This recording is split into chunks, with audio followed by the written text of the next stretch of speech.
Assalamualaikum warahmatullahi wabarakatuh. Para wargi mitra kaum dangu sadayana, alhamdulillah dina danget ayeuna urang sadayana tiasa patepang dangu deui sareng sim kuring Mang Aa. Urang sami-sami neraskeun hanca dongeng Sunda anu katunda dina judul dongeng Sareupna di Pajajaran karangan Bapak Aan Merdeka Permana. Sakumaha biasa ieu dongeng didugikeun ku channel anu dipikamemet ku urang sadayana. Kumargi sakitu ka para wargi mitra kaum dangu sadayana, para pemirsa YouTube anu sok biasa ngadangukeun dongeng mikalandep kana dongeng Sunda. Kanggo ngarojong kana kalumangsunganana ieu dongeng Sunda atanapi channel dongeng Mang Aa. Mangga tiasa di subscribe wae dina channel anu parantos disayogikeun. Para wargi mitra kaum dangu sadayana, dina dinten ayeuna ieu dongeng Sareupna di Pajajaran teh majeng kana bagian anu ka-8. Sakumaha anu kauninga dina bagian anu ka-7 dinten kamari. Hanca urang teh kapegat ku waktu dina mangsa nyaritakeun Ginggi teh nya anu tos dugi ka hiji lembur anu disebut lembur cai teh. Harita malihan Ginggi teh diaku ku urang eta lembur lajeng ngiringan tugur teh atanapi tunggu lembur teh. Malihan harita Ginggi nuju ngarobrol nya di garduh tah kumaha. Lajengna ieu carita mangga urang sami-sami bandungan bae ku sadayana. Pamugi ieu dongeng janten landong pangbeberah kana manah kanggo urang sadayana. Mangga wilujeng ngadangukeun. Kula mah da moal pulang paling atuh Amang, ceuk Ginggi pedah aya basa lamun dipercaya mah. Ari maksud bisa dipercaya teh lain hartina curiga bakal rarampid. Ngan kangaraning mancan tugas salaku tugur kudu sanggup nyang hareupan mau ngamuk gajah meta deuleu. Ceuk Kibanen rehe ngadengi Ginggi salah arti teh. Mau ngamuk gajah meta naha ka ieu lembur sok aya sato karitu ngaranjah kebon. Ginggi reuwas. Ih, nah budak teh mani bodoh-bodoh teuing nya. Ngomong Ki Ogel harita teh ngareret ka Kibanen. Maksudna mah bisi aya pancabaya, nyaeta marabahaya anu ngancam, bisi jadi eta mangrupa sato galak. Tapi bisa jadi eta ulon-ulon kajahatan anu mangrupa jalma, ceuk Ki Ogel. Tah kitu sia deuleu, ceuk Kibanen harita teh. Salaku anu tugas tugur nya kudu bisa sagala rupa, kudu nyang hareupan musuh anu niat ganggu ka lembur, kudu bisa ijen, kudu bisa gelut lamun perlu mah, ceuk Ki Ogel deui. Ah, sigana mah henteu perlu Amang. Mending oge gogorowokan menta tulung sangkan loba jalma rabul ka dieu, tembal Ginggi harita teh. Balegug amat ieu budak, ceuk Kibanen keuheuh deui. Tapi nya aya benerna sabab lamun sia geus teu sanggup ngayunan musuh nya lakukeun nu sejen, ceuk Ki Ogel harita teh. Heueuh, tapi we kudu boga pangabisa. Utamana pangabisa ijen heula, ceuk Kibanen anu awakna langkoyang pipina karenyos siga anu anyar hudang gering. Nya urang satekah polah we amang, tembal Ginggi sangkan Kibanen ulah terus ambek. Malah sanggeus ulak ilik Ginggi ngaragap hiji barang tina kai anu ngagantung. Tah ari ieu naon? Kohkol eta teh ngaranna, ceuk Kibanen. Jang naon mang? Heueuh jang ditakol, lamun ditakol sababaraha kali eta teh tangara tanda bahaya. Sangkan pangisi lembur sayaga. Tah mending kitu we atuh, omong Ginggi. Kitu kumaha? Nya batan kula nangtang-nangtang bahaya sesoranganan, mending ngagupayan batur, ceuk Ginggi.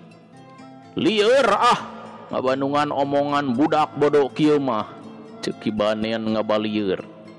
Tapi akhirna tiluan dariuk dina bale-bale Garduh. Garduh teh henteu lega-lega teuing, paling ukuran 1 depa kali 2 depa, bolongor eueuh di pipinding. Nya ada maksudna oge supaya bisa ngawaskeun ka saban tempat. Nu matakpan pernahna oge Garduh teh aya di tempat anu rada luhur. Di juru Garduh mani paragpag rupa-rupa barang aya tumbak, nyaeta pakarang seukeut anu ukurana panjang aya kana 1 depa. Tungtungna seukeut dijieun tina logam. Aya oge cikrak nyaeta sabangsa berangkar paragi ngakut anu tatu atawa paranti ngakut jalma anu perlaya. Aya cangkalak nyaeta sejenis tambang dijieun tina injuk anu diuntun. Jiga nama jang nalian jalma jahat anu katewak. Aya sok aya kecap cangkalak teh ti dieu nya, aya barangna teh. Jadi cangkak nu sebat cangkalak teh nyaeta tali atawa tambang anu dijieunna tina inyuk. Kitu nya. Ieu namihan kawruh kanggo urang sadayana. Tah ari ieu naon amang? Ceuk Ginggi nyokot hiji barang anu panyakelna panjang jeung tungtungna nyagak 2 jiga katepel. Eta jang nyekek beuheung disindekelkeun kana kai sangkan musuh teu bisa gerak, ceuk Ki Ogel. Sanggeus beuheungna dicapit teu walakaya, kadua leungeunna geuwat ditalian ku cangkalak, ceuk Kibanen deui nambahan. Para tugur mindeng teu nyangkalak jalma jahat amang, ceuk Ginggi. Boh Ki Ogel boh Kibanen ukur seuri mesem. Disebut remen henteu, disebut teu kungsi pisan oge henteu, tembak Ki Ogel. Ceuk manehna jalma jahat anu maksudna pulang paling, biasana sok digawe rerencepan. Ceuk maranehna sok ngahaja ngajauhan anu jaga. Kalan-kalan ucing-ucingan da mung panggih jeung patugas keamanan teh. Ceuk Ki Ogel bangsat mah sok sasalimpetan, sok neangan bongohna. Lamun nu jaga samakta maranehna caricing, tapi lamun anu jaga mimiti kendor nya maranehna mimiti gerak. Nya matak sia babari ditampa jadi patugas keamanan oge, maksudna sangkan saban waktu tugur teh sayaga, ceuk Kibanen nambahan mere penjelasan. Ngan ceuk Ki Ogel ayeuna mah anu dimaksud jalma jahat teh lain sakadar edeuk babadog jeung pulang paling harta, tapi oge aya anu niatna ukur edeuk ngacaukeun. Ngadengi omongan Ki Ogel Ginggi mungguh kerung bakat ku heran. Rek babadog lain, rek rarampog lain, jadi naha naon perluna make ukur edeuk nyieun kakacauan wungkul mah, ceuk Ginggi. Ki Ogel ruminghap bangun anu sumpeg ngan saterusna nerangkeun. Ayeuna mah zaman kacau jalu, zamana loba jalma ukur ngudag-ngudag kasenangan. Zamana loba jalma ngarasa diri pangbenerna jeung babari nuding batur salah. Aya anu maksa ngajejal-jejal kayakinana, ana sangkan batur ngaku jan ukur keyakinan diri anu kudu dituturkeun. Ayeuna mah keur memejeuhna usum jalma munafik jeung sarakah, ceuk Ki Ogel, tapi malah jadi nambahan lieur keur Ginggi mah. Aya oge anu ngarasa dirina paling gede wibawana, tur maksa-maksa deungeun sangkan hormat jeung sangkan nurut kana parentahna. Manehna keukeuh hayang jadi pamimpin, tapi eta sakabeh ukur ngajadikeun karugian ka ambara hayat loba. Ibanen ngengklokan deui. Ginggi teu pilih genti boh kaki ogel boh kaki banen. Ki ogel loba omong, ki banen irit nyarita kajaba ukur ngengklokan. Tapi pamadeganana duanana sarua kerluhlah dina nyang hareupan pajamanan.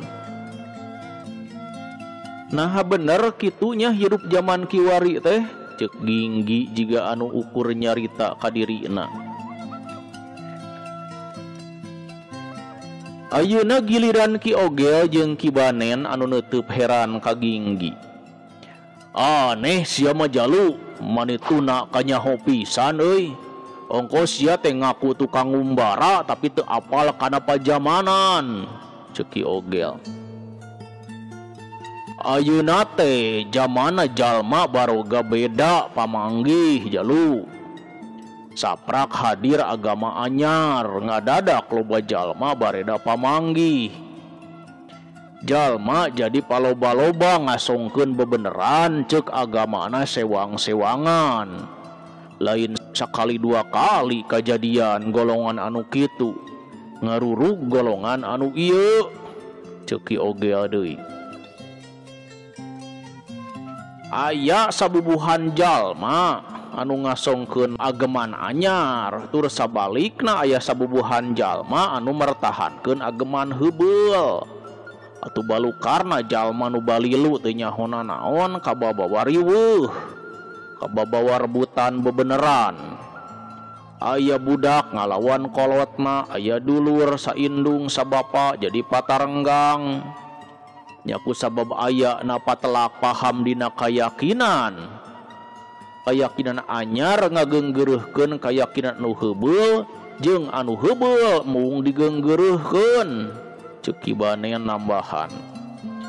Ginggi hade tengah kai seuri. Kunaon sia make seuri? Jiga-jiga keur sia mah ieu teh perkara lucunya. Ceuk ki ogel bangun teu panuju Ginggi kalah seuri teh. Nya memang lucu atuh, maknya aya jalma merkarakeun naon hartina bebeneran. Make jol aya sebutan hiji kayakinan sina adu hareupan sina pa alus-alus pa bener-bener. Da ceuk ulama kangaranan kayakinan nya alus teh ceuk anu nyekel eta kayakinan. Nya bener teh ceuk anu nyekel eta kayakinan. Teu bisa kayakinan anu hiji dijajal-jajal kana kayakinan batur. Da pastina oge moal sarua, ceuk Ginggi. Nya meureun kuduna mah kitu, omong ki banen deui. Tah nya memang kitu anu saestuna, ceuk Ginggi. Ke ari sia naon agamana lu? Ki ogel tumanya ditembalan ku Ginggi cukup ku gideug. Sia ngagem agama Sunda, Ginggi gideug. Atawa sia ngagem agama Islam. Pikeun kadua kalina Ginggi gideug deui. Atuh maksudna sia mah teu boga agama. Ginggi ngahuleng sakedapan. Ngan geus kitu unggeuk harita teh. Jigana mah kitu, ngan boh ki ogel boh ki banen bangun anu teu ngamasalahkeun Ginggi ngaku teu boga agama. Paling ukur tumanya naha Ginggi sakieu umur geus manjing ka dewasa bisa teu boga agama.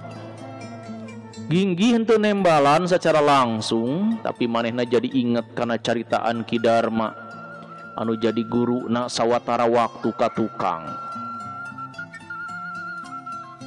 Ceuk Ki Darma di urang teh salian ti agama heubeul, nyatana agama karuhun age aya agama anu anyar datang ngaranna teh Islam. Jadi agama Islam teh ku urang pajajaran kapungkurnya.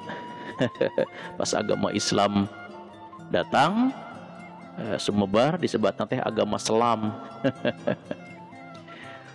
Alus jeung goreng eta dua agama gumantung kumaha anu ngalakonan. Sanajan aya agama nu dianggap pangalusna, lamun goreng atawa kaliru dina ngamalkeunana nya bakal nimbulkeun riweuh jeung huru-hara.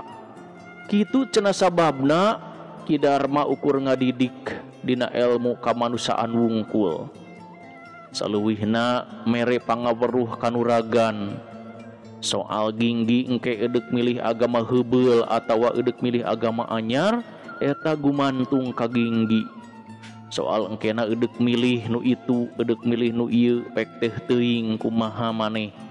Nganu penting tugas ginggi mah ukur mere didikan kamanusaan. Sabab nyekel agama tanpa boga ajen kamanusaan nya bakal bangkawarah dina hirup ceuk Ki Dharma harita teh. Eta teh jalan pikiran aki sorangan ceuk ginggi harita tumanya ka guruna.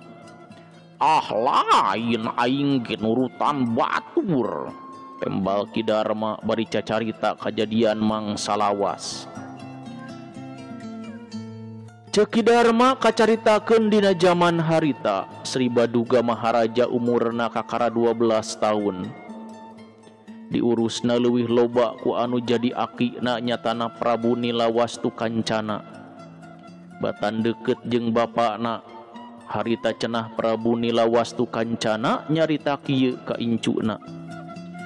Di urang teh geus aya sawatara agama salian ti agama karuhun nyatana agama Sunda.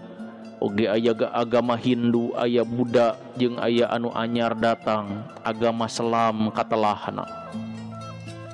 Aya dua agama anu ku aing diperhatikeun, Selam jeung Sunda. Lamun hayang gampang pilih Selam, lamun hayang susah pilih agama Sunda, ceuk Prabu Nilawastu Kancana. Jisim kula teu acan ngartos naha make Selam disebut agama gampil, tur sabalikna Sunda disebut agama susah, ceuk Sri Baduga Maharaja anu harita mamanenehna katelahna Ujang Bung Bulang. Aya ieu deui nya pangaweruh deui. Jadi Sri Baduga Maharaja Prabu Siliwangi teh nuju alit nama katelah namina teh Ujang Bung Bulang. Itu nya.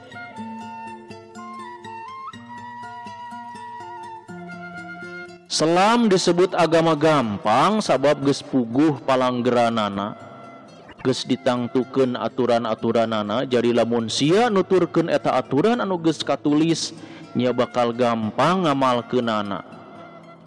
Dupi agama Sunda cenah kumaha? Eta mah kakara kapanggih lamun sia nyekel ilmu kamanusaan.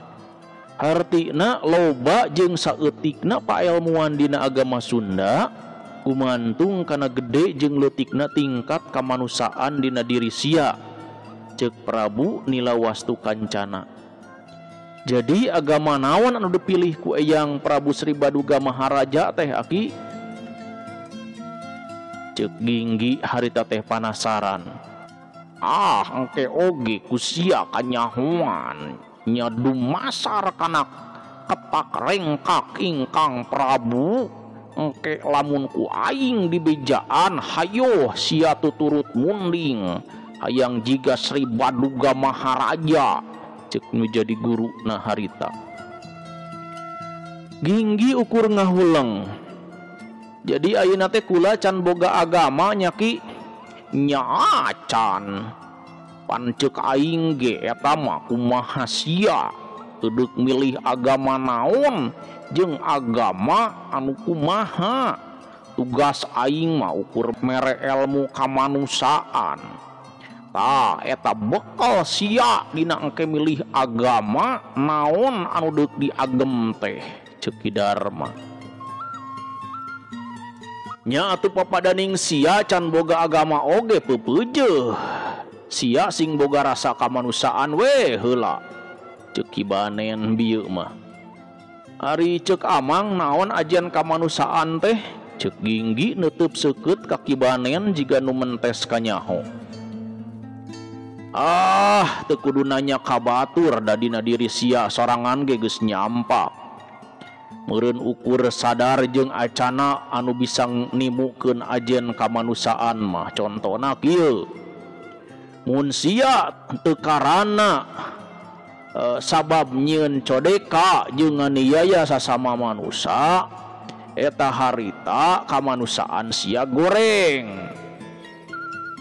Tapi lamun sia nulungan jalma anu rek titeulem baritan karana pamrih, eta hartina boga rasa kamanusaan. Sakabeh jalma geus dibekelan naluri pikeun nyieun kabener-beneran, kari bisa ngajalankeun anak atawa henteu. Eta meureun anu nangtukeun tingkat kamanusaan teh. Ceuk Ki Banen, Ki Ogel mah unggut-unggutan tanda satuju.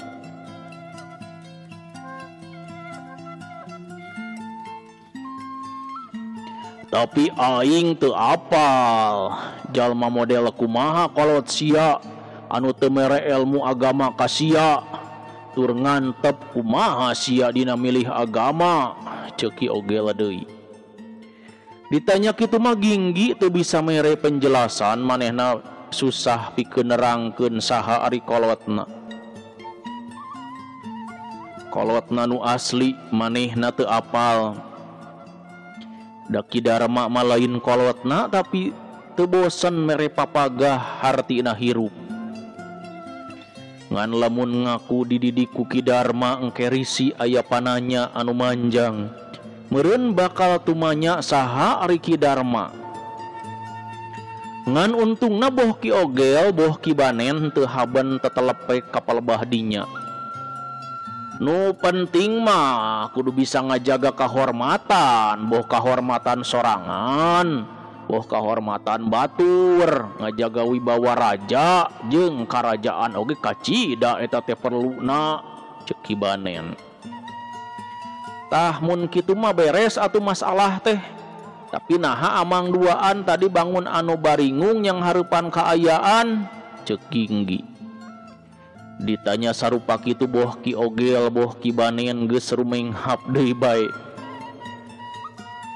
Harita sora sasatuan leuweung mimiti kadenge.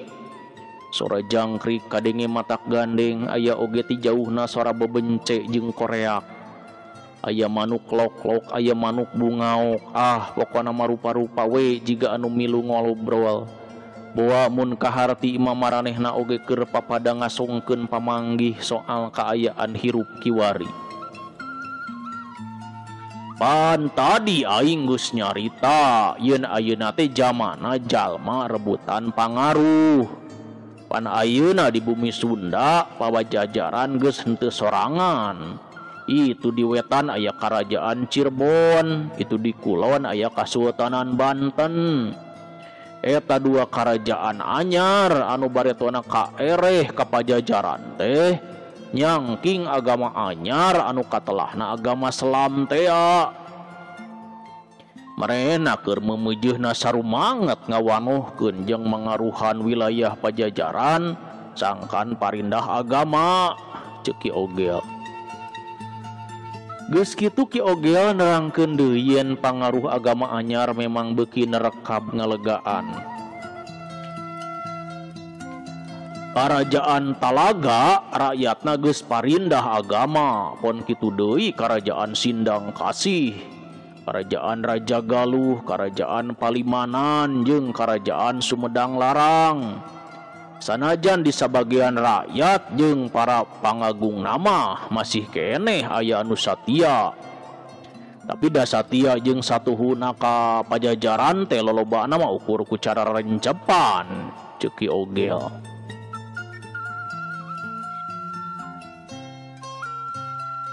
Para wargi mitra kaum dangu sadayana, cag urang rehat heula sakedapnya. Wilujeng wayah kieu ka sadayana para wargi mitra kaum dangu, para pemirsa YouTube anu masih kene manco dina channel Dongeng Mang Aa.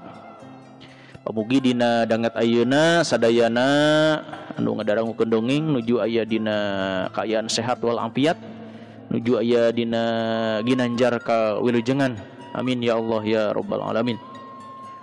Haturan ujung wayah kieu ka urang soreang sadayana. Oge dina dangat ayeuna manggaa ngawilujengkeun ka sadayana ka wargi kaum muslimin wal muslimat wilujeng boboran Idul Adha, wilujeng boboran Idul Kurbannya. Atas marincit kurban ya sadayana Pak Ikno.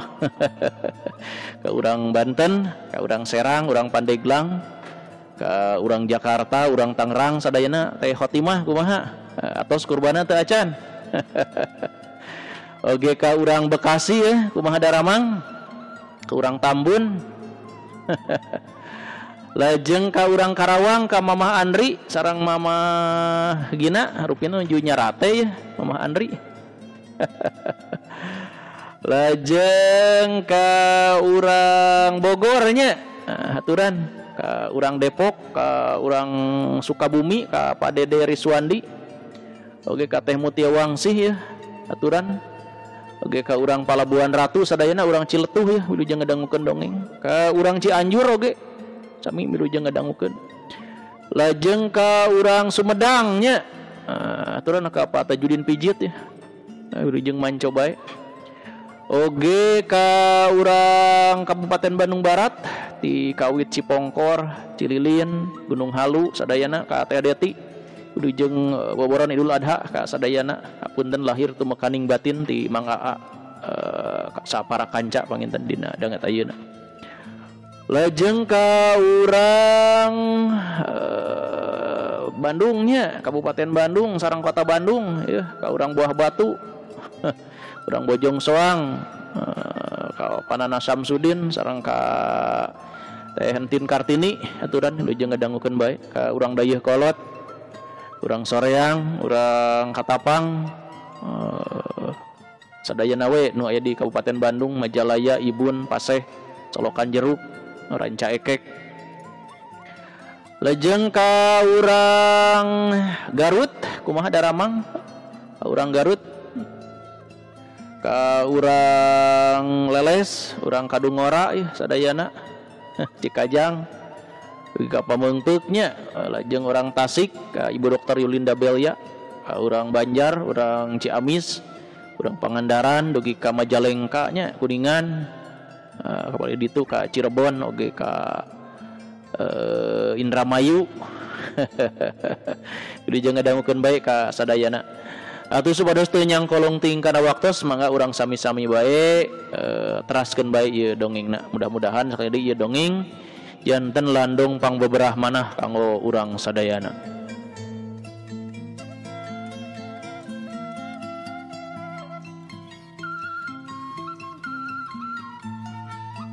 Ceki ogel wilayah Kandagalan teh oge kapasing-pasing. Aya anu biluk ka Cirebon, aya anu biluk ka Banten. Malah aya anu pura-pura biluk, boh pura-pura biluk ka Banten jeung Cirebon, boh aya anu pura-pura biluk ka Pajajaran, ceki ogel nambahkeun. Ari Kandagalan teh pangkat kepala daerah, lamun dina zaman Balanda mah disahandapeun wadana jeung aya di saluhurun camat. Rata-rata wewengkonna aya di wilayah kerajaan bawahan Pajajaran. Jadi sawaktu pangaruh Cirebon jeung Banten asup, aya pajabat Kandagalan teh anu langsung biluk ka Cirebon atawa ka Banten ku alatan boga arep-arepeun sugan ajen kahirupan jauh leuwih alus. Aya oge anu satia satuhu ka Pajajaran tepikeun kolu nyieun perlawanan, make kungsi aya perang Kandagalan teh sagala rupa. Dina lingkungan Kandagalan teh oge sabenerna geus kapasing-pasing. Aya anu terang-terangan biluk ka Cirebon atawa ka Banten, tapi aya anu keukeuh satia. Balukarna aya kajadian mumusuhan di sasama urang Pajajaran. Ceuk Kibanen, ih mani juwet kitu geuning mang, ceuk Ginggi. Kibanen ukur nembalan ku seuri maur. Ke ari kampung cai ieu bilukna ka mana mang? Ginggi tumanya. Di dieu nya di kampung cai oge sabenerna mah geus diwengku ku rupa-rupa paham jeung gagasan. ngan meureun teu katarawe ceuk Kibanen bari saterusna nerangkeun leuwih gemet. Rama dongdoh henteu maksa-maksa kahayang sangkan deungeun sarua jeung manehna. Inya nama kacida ngaguguna kana amanat Kangjeng Prabu Sri Baduga Maharaja Siliwangi teh anu nyebutkeun yen raja henteu nyarek ganti agama. Sabab anu dicarek mah ulah gunta ganti agama, sabab anu kitu mah sarakah ngaranna ceuk Kibanen. Kumaha maksudna Amang? Ginggi can ngarti. Apanan katana Sunda teh jual-jual keyakinan anyar. Aya Hindu, aya Buddha, geus kitu aya Selam. Ari padahal di Sunda sorangan geus aya agama Sunda. Ngan raja moal nyarek kasomah ganti agama. Nya anu dicarama gunta ganti agama, teu kaup datang nu anyar laju pindah. Kapanan ari kayakinan mah kudu panceg ceuk Kibanen. Saur Kangjeng Prabu teu nanaon cenah garanti agama. Ngan ulah jang kapentingan akal-akalan. Milih agama teh lain pikeun ngabobodo deungeun. Milih agama teh lain keur neangan kauntungan pribadi. Komo ukur ngudag pangkat, kakawasaan jeung harta. Teu nanaon ganti agama asalkeun eta agama dipake jang kapentingan tulung tinulungan ka sasama, lain pikeun makcikeun ka batur.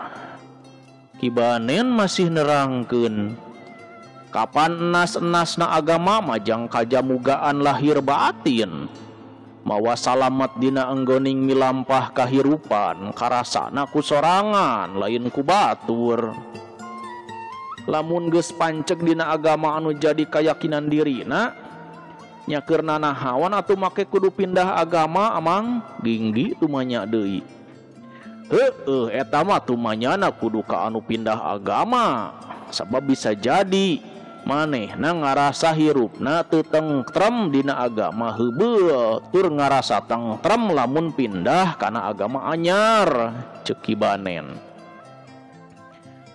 Nyaeta kula mah acan ngarti bener Amang ceuk Ginggi neke sirahna sorangan.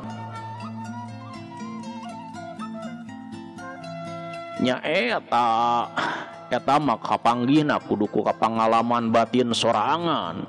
Teu bisa ukur ceuk cenah mah tembal Kibanen bari cengkat muru kohkol geus kitu kohkol ditakol sababaraha kali. Dihitung ku Ginggi nakolna aya 12 kali meureun pikeun ngabejaan pangisi lembur yen waktu geus nuduhkeun tengah peuting harita teh.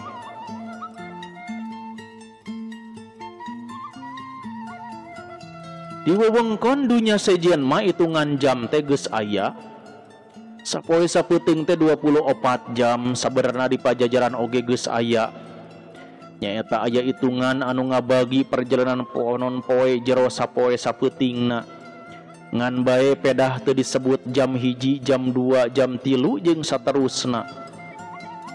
Carang-cang tihang mung ceuk jalma kiwari mah kira-kira tabuh genep isuk-isuk. Meletek panon poe mun ceuk jalma zaman kiwari mah tabuh 7. Jam 8 katelahna waktu ngaluluh taneuh. Jam 8 disebutna haneut moyan, jam 10 mamang sarumangsang, ari jam 11 disebut waktu pecat sawed. Jam 12 tengah poe disebutna wayah tanage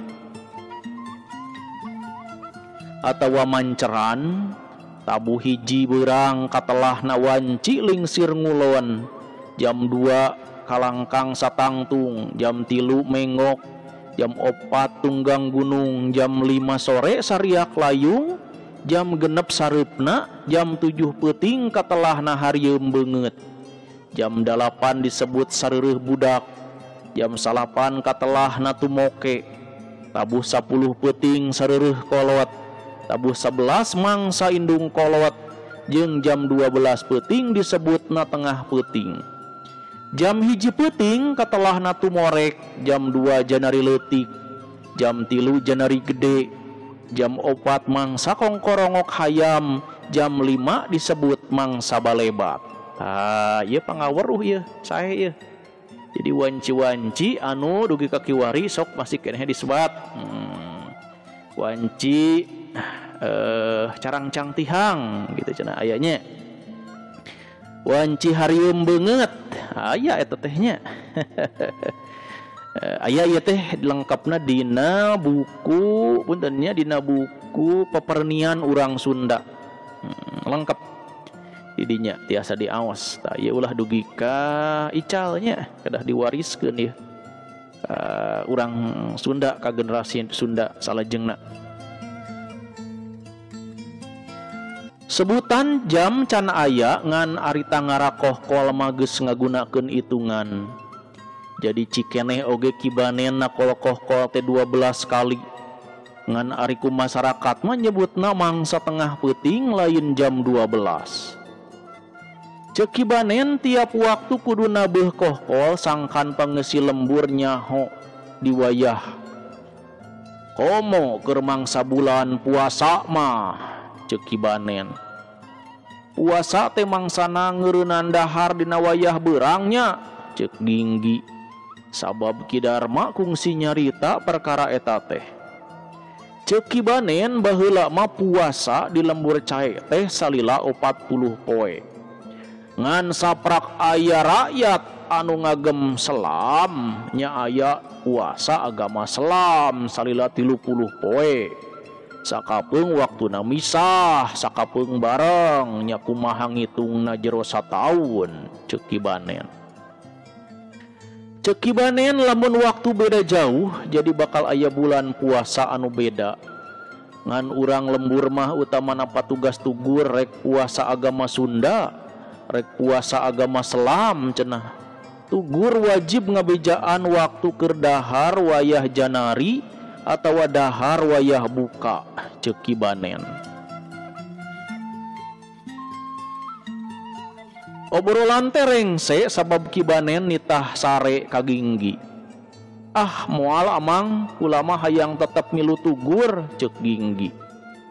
Lain eta panon sia mani geus cueut kitu. Geus tuh ngagoler we gigireun nu lain.